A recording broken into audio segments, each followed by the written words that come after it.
Gail Berman considers Norman Lear a hero. I have always considered Gail Berman a hero. Thank you, I agree. Tonight's award namesake is a groundbreaker. And while Gail would never say this about herself, she is one of our industry's biggest groundbreakers. Name another woman who has held the top position at both a film studio and a television studio. You can't, because there is only one. But Gail is much more than her achievements. I met Gail just before my 18th birthday. She was already a Tony-nominated Broadway producer, and I should add that Gail produced her first Broadway show and got those Tony nominations 4 years out of college.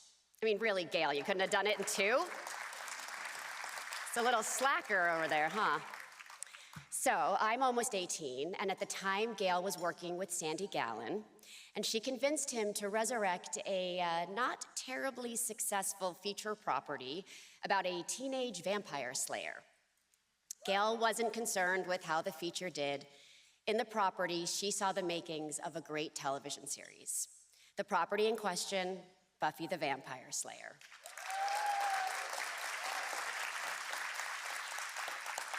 From a modest feature, Gail saw what became one of television's most iconic and beloved series.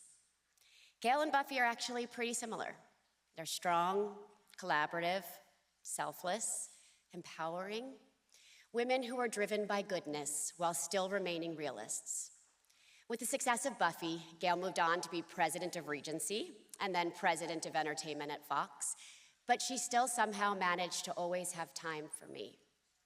At times, that job could be quite overwhelming, but with one phone call, day or night, Gail would drive to our small warehouse in Santa Monica, and she would be there for me. Finding your voice in this industry, especially at such a young age, is incredibly challenging.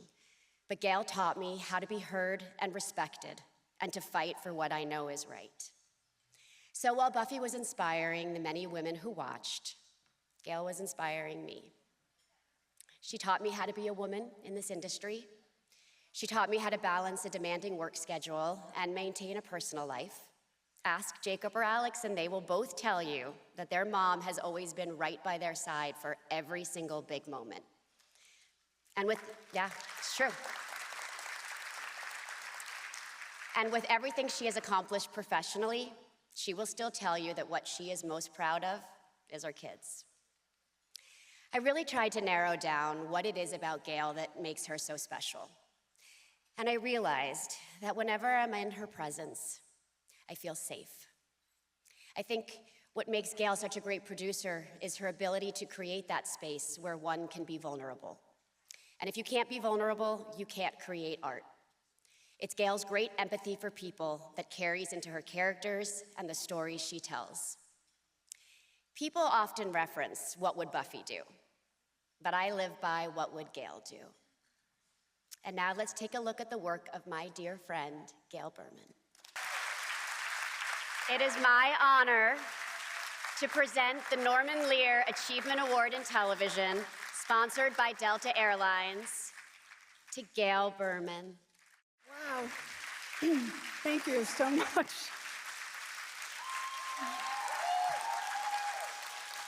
I'm very overwhelmed. Thank you. Thank you. I'm very honored. Thank you. Oh, boy. It is an absolute privilege to be awarded the Norman Lear Achievement Award. There's not a producer in this room who wasn't affected by his work. His groundbreaking perspective is one we can all admire and aspire to. Thank you, Sarah Michelle. That was an incredible introduction. Thank you for your friendship for over 25 years. I love you, girl. Okay, so can you believe it's been over 25 years since the premiere of Buffy? Now, Buffy was one of those projects that almost never saw the light of day. When I tell you that not a single person on this earth was interested in buying that television show. I mean that not a single person on this earth was interested in buying that television show. But I just couldn't ignore my gut telling me that there was something unique there, something not on television, an empowerment story with a young woman at the center. I mean, we got no after no after no, and then one day, we finally got a yes. And I gotta say, it all comes down to resilience. Very early in my career, I was about 24 years old. I was running around looking for financing for my first show, Joseph and the Amazing Technicolor Dreamcoat.